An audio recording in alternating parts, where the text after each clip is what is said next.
इस वक्त हम बात करेंगे कमल हासन की विवादित फिल्म विश्वरूपम की, जो मुंबई में रिलीज हो गई है, दिल्ली में रिलीज हो गई है, इसके अलावा लखनऊ में भी, हालांकि पहला शो इसका नहीं हो पाया, लेकिन तमिलनाडु में यह फिल्म फंसी हुई है। विवाद इस फिल्म पर अभी भी हो रहा है। तो दिल्ली मुंबई में यह फिल्म रिलीज हुई, लखनऊ में इसका पहला प्रिंट नहीं पहुंच पाया, जिसकी वजह से इसे कैंसिल कर दिया गया, लेकिन बाद में फिल्म के बाकी शो चलने लगे। यहां 3 तस्वीरें दिल्ली, मुंबई और लखनऊ की आपके साथ हैं, जहां विश्वरूपम को रिलीज किया गया है। इस वक्त हमारे 3 संवाददाता जुड़े हुए हैं।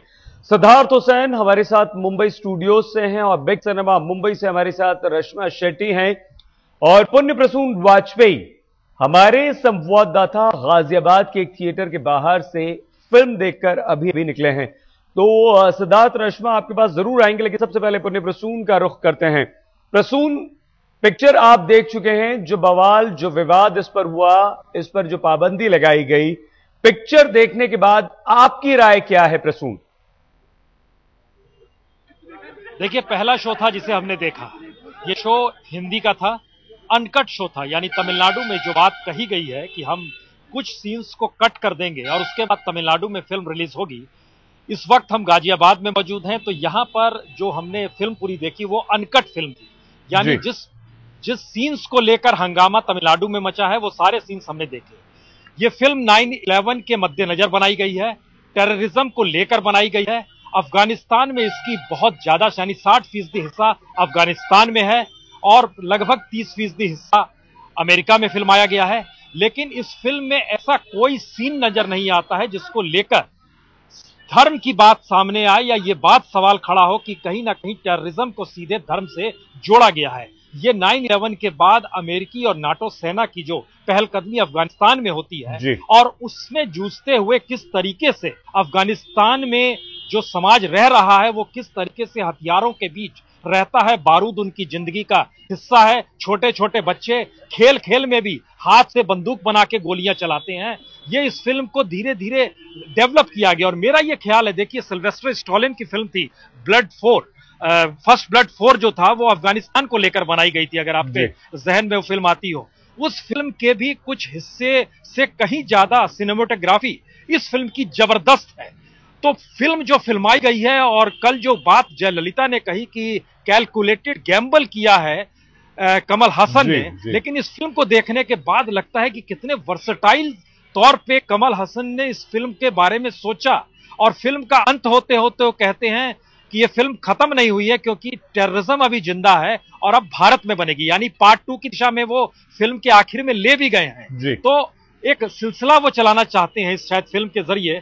तो मेरे ख्याल से शायद इसीलिए कमल हासन कहीं ज्यादा आहत हैं कि फिल्म, और फिल्म में ऐसा कुछ है भी नहीं, यकीनी तौर पर ऐसा कुछ भी नहीं है जिसको देखने के बाद। और चूंकि कल उत्तर प्रदेश के एक मुख्यमंत्री ने कहा था कि हम फिल्म को पहले देखेंगे उसके बाद रिलीज करेंगे, तो मेरे ख्याल से आज उन्होंने अगर फिल्म देखी होगी, हमने खुद फिल्म देखी, कुछ दर्शक बहुत कम थे, 5-6 दर्शक ही साथ थे पहले शो में, लेकिन हम फिल्म देख रहे थे तो हर से हमने जो पूछा, वो लोग तो चले गए, लेकिन हर से पूछा, सबने बोला भाई ये सियासत है, फिल्म तो बड़ी शानदार है। बिल्कुल प्रसून, और साफ तौर पर यकीनन शब्द का इस्तेमाल करते हुए प्रसून ने कहा कि फिल्म में ऐसा कुछ भी नहीं जिस पर विवाद हो। सिद्धार्थ हुसैन हमारे साथ हैं। सिद्धार्थ, इसका मतलब ये कि जो निजी हमला करने की बात करुणानिधि की तरफ से जयललिता को कहकर की गई वो है, और कहीं ना कहीं कमल हासन की इस फिल्म को क्या सिद्धार्थ राजनीति की वजह से उलझाया गया? जी, हॉल से जब मैं बाहर निकला तो एक चीज जो समान ज्यादातर लोगों में नजर आई वो ये थी कि फिल्म का जो स्केल है वो किसी भी इंटरनेशनल फिल्म से कम नहीं है, और जो भी है वो सियासती दांवपेच हैं जिसमें एक फिल्म जो है वो कहीं ना कहीं सफर की जा रही है, फिल्म की हत्या की जा रही है कहीं ना कहीं। ये एक आम सोच नजर आई, तो ये अपने आप में पूरा जवाब है। सही, बिल्कुल। रश्मा, आप भी सिनेमा हॉल के बाहर मौजूद हैं, आपने भी ये पिक्चर देखी है, लेकिन जो दर्शक आपके साथ इस फिल्म को देखकर बाहर निकले और जब आपकी उनसे बात हुई रश्मा, तो क्या उन्होंने ये माना कि हां, इस फिल्म में ऐसा कुछ विवादित है जिस पर लोग परेशान हो सकते हैं, जिससे लोगों की भावनाएं भड़क सकती हैं? रश्मा, जो लोग अब तक यहाँ पर निकले काफी कम लोग थे, जैसे कि हमने बाकी लोगों से सुना कि करीब 5 से 6 लोग थे सिर्फ, तो उस वजह से वो लोग बात नहीं कर पा रहे थे। लेकिन जो लोग थे उन्होंने जरूर ये कहा कि फिल्म में कुछ आपत्तिजनक कोई चीज ऐसी है नहीं। हालांकि ये फिल्म की एक खास बात यह कि इतनी बड़ी फिल्म होने के बावजूद जो मॉर्निंग की जो शोज है वो मुंबई में उतने नहीं हो रहे। जो भी शोज है वो करीब 11-12 बजे के आसपास है, जिसका ये मतलब है जो ऑडियंसेस है, जो रियल ऑडियंसेस है, वो करीब हमें शाम के 5 से रात के शोज में नजर आएंगे। और ज्यादातर लोग जो है वो काफी एक्साइटेड है, क्योंकि ये एक ऐसी फिल्म है, ये एक ऐसे एक्टर है जिन्होंने काफी प्रॉमिसिंग फिल्म्स दिए हैं। तो जो सिनेमा लवर्स है वो लोग काफी एक्सपेक्ट कर रहे हैं। हालांकि ये फिल्म की जो हिंदी प्रिंट्स है वो तमिल प्रिंट के कंपैरिजन में काफी कम है, करीब 500 से लेकर 600 के आसपास स्क्रीन में रिलीज होगी ऑल ओवर इंडिया।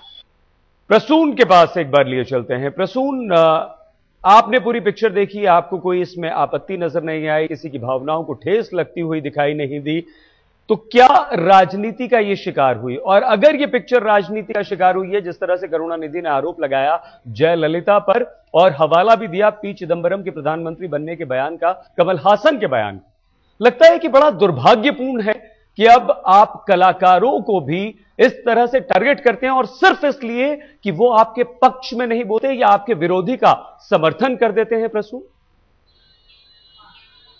देखिए 24 संगठनों ने विरोध किया जो जयललिता ने जिक्र किया था अपनी प्रेस कॉन्फ्रेंस के दौरान, लेकिन इस फिल्म को संपूर्णता में ही देखना होगा। फिल्म शुरू होती है, 4 लाइन लिख के आती है, फिल्म में कुछ ऐसे दृश्य हैं, निर्मल हृदय वाले कम से कम हृदय कठोर रखे, मतलब बहुत साफ है, आतंक बड़े क्रूर तरीके से इस फिल्म में दिखाया गया है। दूसरी बात, जो तालिबानी सोच है, ये जरा गौर करने की बात है, जो तालिबानी कट्टरपंथ है उसके खिलाफ है ये पूरी फिल्म। तो क्या कट्टरपंथ इस फिल्म का विरोध कर रहा है? और तालिबान को लेकर जब पूरी दुनिया में विरोध की आवाज उठ रही है, इवन पाकिस्तान विरोध कर रहा है, भारत और अमेरिका तो साथ में खड़े ही हैं, लेकिन वह भी जब विरोध कर रहा है, तो ऐसे में क्या माना जाए, इस कट्टरपंथ को सियासत जगह देती है? एक सवाल लोगों के जहन में साफ उभरेगा। दूसरी बड़ी बात है, जिन दृश्यों को कट करने की बात हो रही है, क्या उन दृश्यों को काट के इस फिल्म को देखा जा सकता है? फिल्म तो देखी जा सकती है, लेकिन फिल्म को हमेशा संपूर्णता में इसलिए देखा जाता है क्योंकि इस फिल्म के लेखक भी कमल हासन है, डायरेक्टर भी वो हैं, और वो कलाकार भी हैं और लीड रोल में है। तो उन्होंने अपने आप को जिस रूप में प्रोजेक्ट किया है, वो चाहे बिरजू महाराज के नृत्य करते हुए खुद को शुरू करते हो और बंदूक गोलियों से करते हो, एक पूरी लकीर है। अब बीच में से आप काट दीजिएगा तो जाहिर है फिल्म वो मैसेज कन्वे कर पाएगी या नहीं कर पाएगी। तमिलनाडु के दर्शक और कमल हासन के फैंस वहां पर इससे वंचित रह जाएंगे। ये सारे सवाल हैं, लेकिन एक सवाल इन सब के बीच ये आ रहा है, क्या छोटे छोटे तबकों के वोट बैंक के आश्रय इस दौर में सियासत इतना डर गई है कि कुछ भी आहत नहीं होना दे चाहती है? ये सवाल देखने वालों के दिमाग में आया कि फैन पे प्रतिबंध की बात हो ही क्यों रही है। बिल्कुल प्रसून, ये महत्वपूर्ण सवाल आपने यहां उठाया, और साथ ही इसके साथ ये सवाल भी खड़ा होता है कि किस तरह से अपनी सत्ता का दुरुपयोग भी यहां पर राजनेता कर रहे हैं, जिसका उदाहरण हमें यहां पर देखने को मिला है। सिद्धार्थ, आप बरसों से फिल्म कवर करते आ रहे हैं, बहुत अच्छी तरह से सिनेमा इंडस्ट्री को जानते हैं।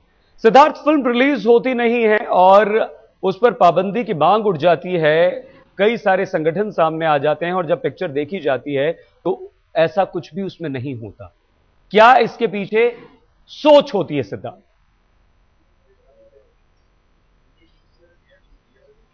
ये सही, ये पहली दफा नहीं हुआ है, और एक अफसोसजनक बात जरूर है, लेकिन ये पहली दफा नहीं हुआ है। फिल्म इंडस्ट्री या क्रिएटिविटी को कई बार जो है मुसीबतों का सामना सहना पड़ता है। चाहे कुछ वक्त पहले my name is Khan release हुई थी, या उसके पहले बॉम्बे रिलीज हुई थी, रोजा रिलीज हुई थी।